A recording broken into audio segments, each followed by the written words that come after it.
Good afternoon, everyone. It's great to be here. All right, so my name is Phommavanh, and I'm the author of all these wonderful books that you'll see up on the screen coming very soon. So we can have the PowerPoint up there, please.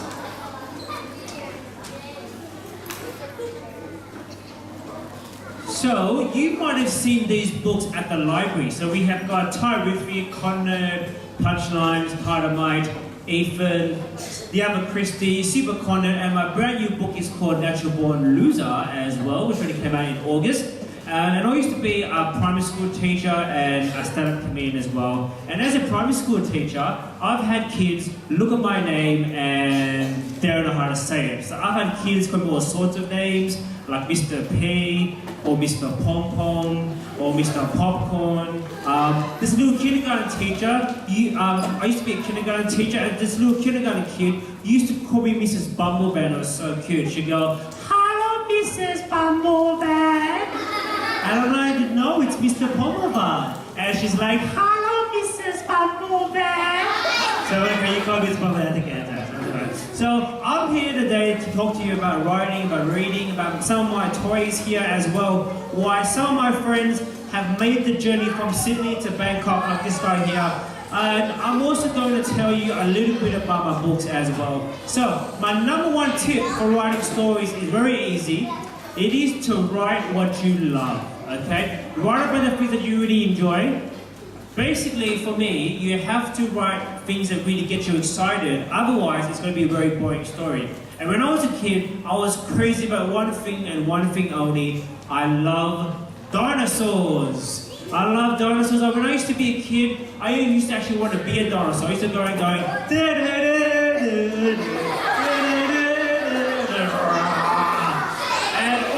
kids in my class used to be really scared of me because I had really bad breath. And they're like, "Ah, but I still didn't stop being a dinosaur. I love being a dinosaur so much. I used to love to pretend to be a dinosaur. And I would go into a library and I used to borrow every single book that had a dinosaur on the cover. Because I actually wanted to be the most vicious, dangerous, deadliest dinosaur out there. I actually wanted to be this guy over here, so there we go. No, actually, I wanted to be this guy over here, a T-Rex, when I was a kid. Yeah, that's right, T-Rex, because he's the most awesomest dinosaur out there. Yeah, that's right, I'm pretty awesome. And he's got sharp teeth. Yeah, I got sharp teeth. He's got strong legs. Yeah, I got strong legs. He's got a small brain. Yeah, I got a small what? Small brain, you got a small brain. I got a small brain, I got a small brain. I got a small brain, I got a small brain. So, I wrote a story called Oliver the Last Dinosaur, where it was basically me as an Olivosaurus. And I used to write so many stories about me being an Olivosaurus, but there was a problem. And in every good story, you need to have a problem, or trouble, or danger, a little bit of chaos. I call it trouble because that's what good stories do. In fact, hands up here if you love causing trouble. Okay, now raise 2 hands in the air if you love causing double trouble. Okay, now put 2 hands in the air and your feet in the air if you love causing triple trouble. Now, all you've got to do is you've got to harness that triple trouble power and put it into your stories, and voila, you've got yourself some really cool stories. Now, my problem as a dinosaur is I have tiny arms. Can you imagine if you have tiny arms? Like, first of all, you can't really wash yourself if you have tiny arms. You can't really play it in the computer because you have the keyboard over here. You go over to the mouse. So you can't do a lot of things. You know what's also really annoying? What's that, Rex? Well, because I have tiny arms and I have an itch on my back, I can't scratch it because of my tiny arms. So what am I going to do? I'm going to go ask someone and go, "Hey, I got an itchy back. Can you please help me with that, please? Please, please, please." Okay, what about you? Please. How about you? Can you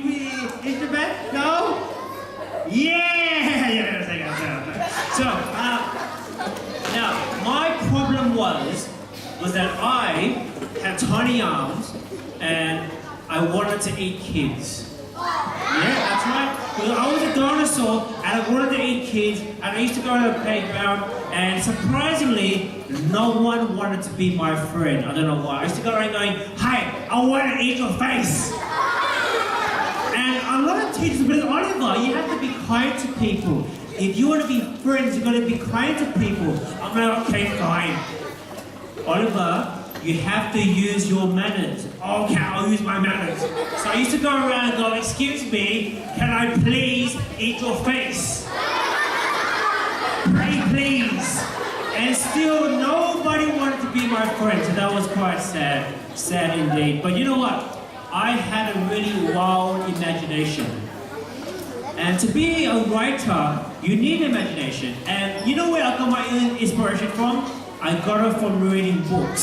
Hands up here if you love to read books. Who loves reading books? Excellent, very nice. Now, I wrote a story called Stuff Happens in Ethan, and that is about a boy who loves to read books. In fact, he would read books so much, he could actually walk and read at the same time. Now, who can walk and read at the same time? Okay, very clever, very clever. Now, of course, if you've never done it before, 2 tips. Number 1, wear knee pads and shoulder pads, because, you know, you can make a doing, doing, doing. But I used to love reading books, and I used to love reading funny books. So when I was a kid, I would read Roald Dahl. I would read all the books. I would read Goosebumps books as well. I would read Choose Your Own Adventure books. In fact, I would read books about things I actually like. So whatever you like, there are books out there for you. There are books about basketball, about space, about Pokemon, anything like that whatsoever. Whatever you're into, there's books out there for you like that. And that's why I think the book fair is a fabulous place, because there's so many books and so many things that you could be into, which is really, really cool. So people have also asked me, they go, "Oliver, where did you actually get your ideas for all your books?" And Terrific here is about a boy named Apple Lengujigo, who is born in Thailand but lives in Australia. And well, this is basically me when I used to be a kid. But Terrific here is actually about embarrassing families. Now, hands up here if you have an embarrassing family. Okay, a silly family, embarrassing family. Okay, very nice. Now, for me, my mum and dad used to always take turns to embarrass me as well. Like, for example, my mum, whenever she's in a supermarket, okay, whether it's like, you know, Tops or whatever it is, or Carrefour or Big C, my mum would dance in a supermarket and she'd do things like this, like the jellyfish, which goes like this. I'm like, "Mum, that's really embarrassing." But you know what's really the most embarrassing part? Is that my mum used to try to kiss me whenever I get dropped off at school. Hands up here if you get kissed by your mum or your dad when you get dropped off at school. It's really embarrassing, okay? Yeah, that's right. And I remember, I'm gonna "Get off me, Mum! I am a big boy, please don't kiss me, please. Don't kiss me, okay, get off of me." And I'll go, and I'll be safe. I'll hide behind the school gates and I think I'm safe. I'm like, "Okay, Mum can't see me now." But no, my mum used to come and she would roll down the window of her car and she'll stick her head out and she'll say, "Bye, sweetie, bye! I'll see you in 6 hours." And I'm like, no.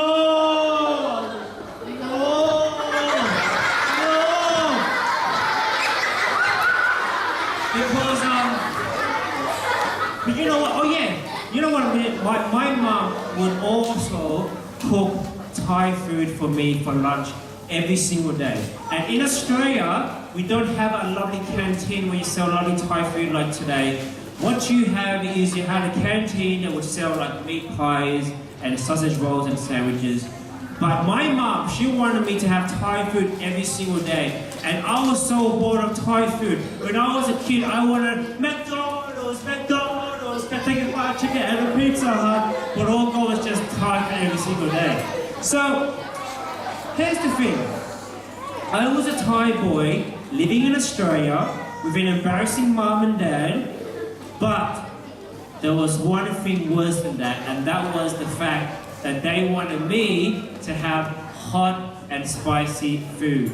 Hands up here if you like eating hot and spicy food. Wow! Now,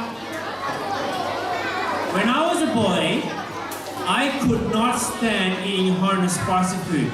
Like, I remember whenever I have hot and spicy food, fire would come out of my mouth or the other way. It's really, really bad. And so,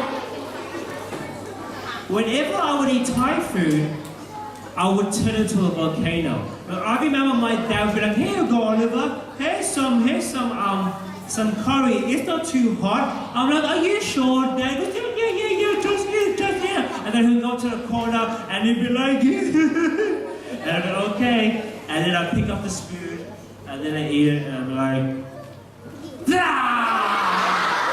I would turn into a volcano and my dad would be in the corner laughing his head off. So, I wanted to write a story about my mum and dad, and when I used to be a teacher, I would come to school and I would be dressed up like a Thai person as well. So here it is over here.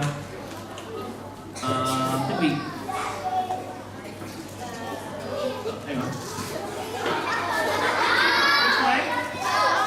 This way? Oh, hey! There you go. So, this is me as a Thai person as in a primary school. Now, is there something wrong here with this photo? Who like the product? There's something strange about this photo here. Yes. Oh. There's a lightsaber there. Yeah, that's right. Oh, thank you. So, this lightsaber is not part of the Thai costume or the Thai cultural clothes, but when I was a teacher, I used to pretend to be a Jedi, which is half Jedi and half Thai, so that was cool. This is some of the food here as well. So this is some of the Thai food that I would bring to school. Pad Thai, you got chicken wings, you got fish cakes, spring rolls, fried rice, fried noodles, all that kind of food, right, very good. But you know what? I love being a teacher because I got to play with toys. And I love these toys. In fact, I actually have over 578 toys in my whole collection. And these are some of my favorite toys because, you know what, these toys would actually come alive. It's true, they do come alive. In fact, okay, hang on. Come alive! Okay, alright. I think we will, alright. Come on! Okay, alright. I want everyone to close their eyes, and don't open them until I tell you to. Don't open them. Okay, open your eyes. Are you ready? Look!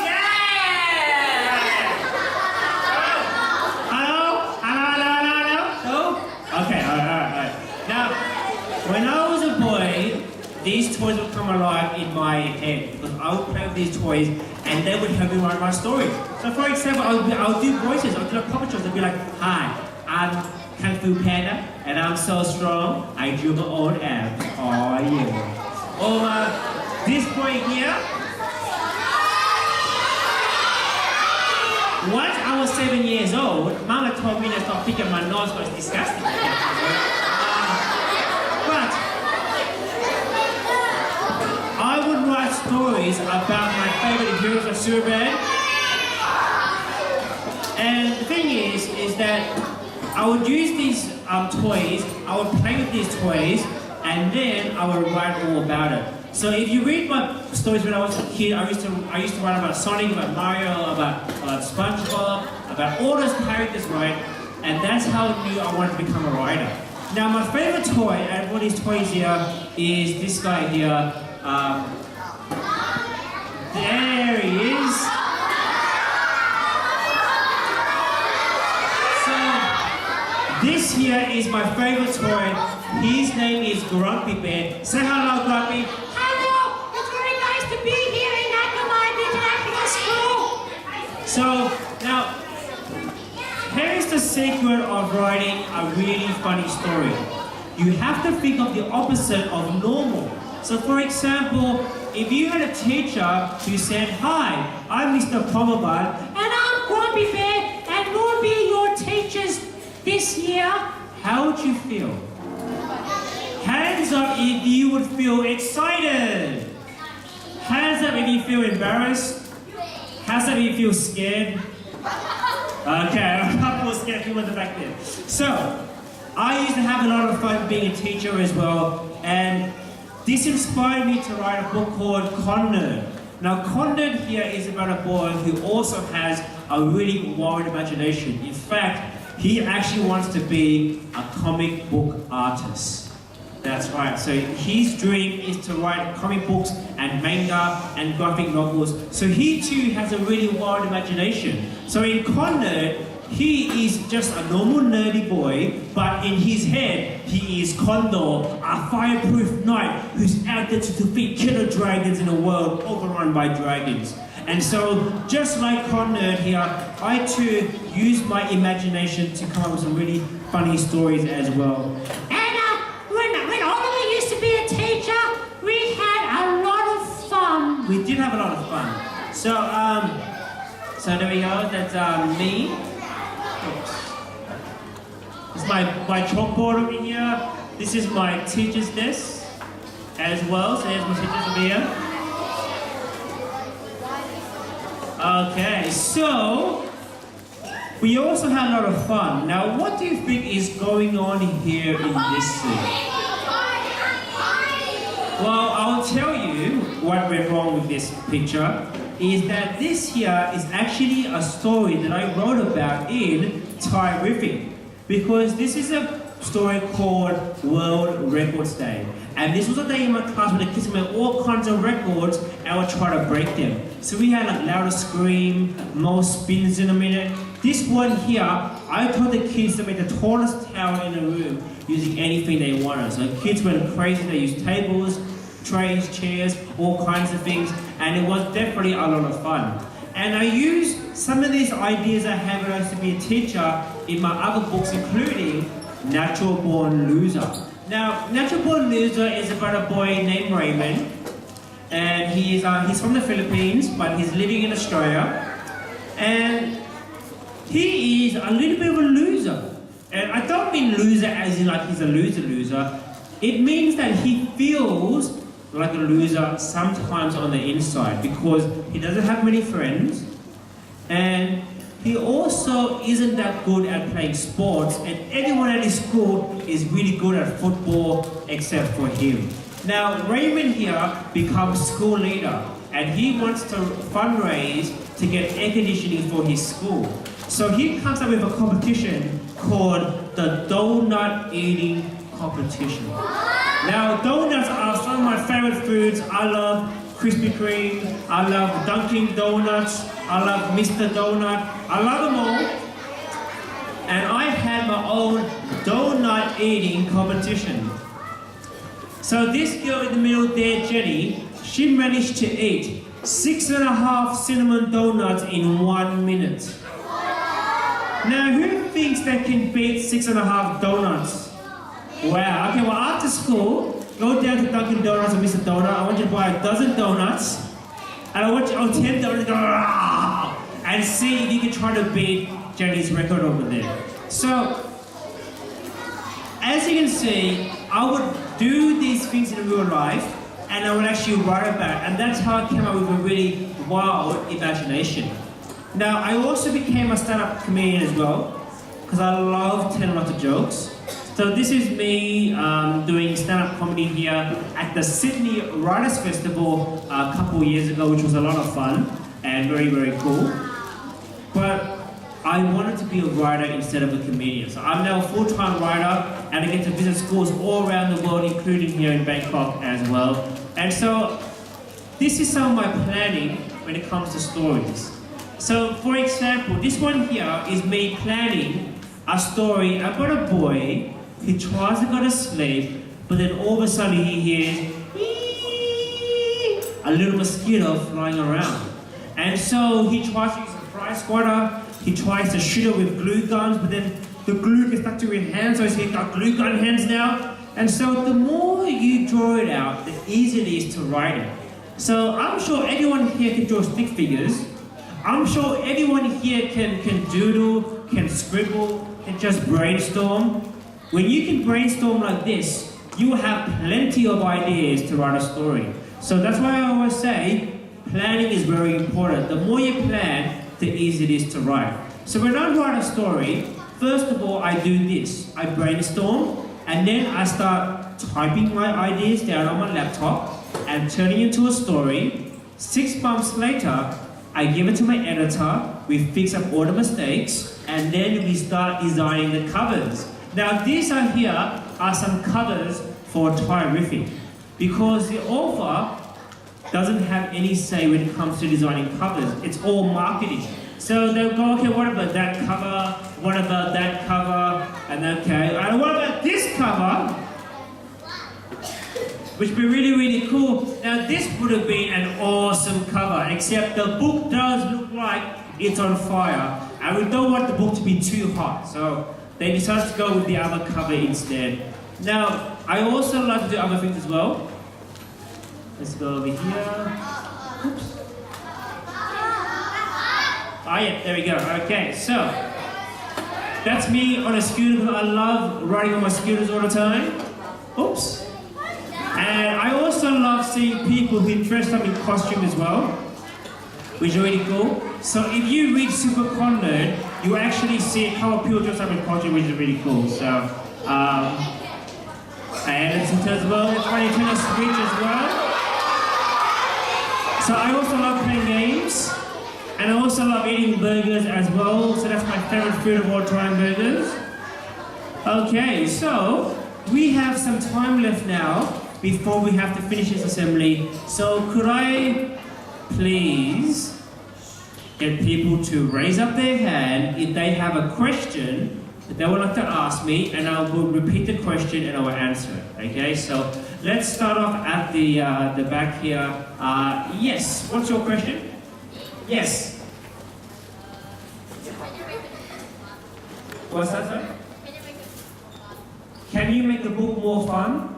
You can definitely make the book more fun, and you know how you do that? You add trouble. You add a lot of danger. So if you want to make the story really fun, you just have to think about, okay, what can I do to cause more trouble? Should I put an alien invasion? Should I have a wizard come and turn everyone's head into jelly?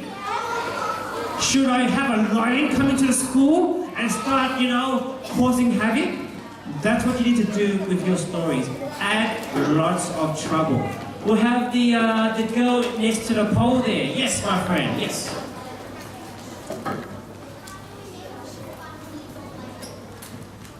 With, sorry?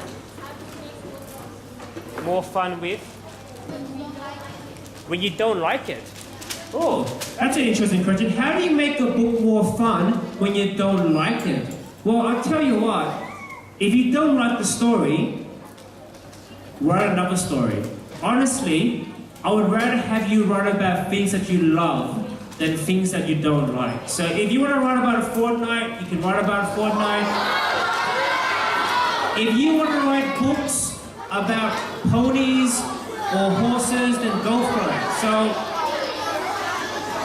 So my friend, I would actually just think about another idea for a story and make that fun, because sometimes it is hard to make a story fun when you don't like the topic already, okay?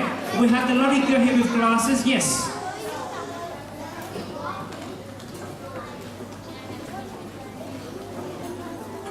Oh, so you already want your first book and you don't think it's okay? Okay, well you know what, that's okay, because you are so young. You're only in grade 3, yeah? Grade 3, when you get to my age, you will be a professional, you'll be a pro, you'll be a champion. So I reckon, as a kid right now, practice. So keep writing your books, yes. What's your question?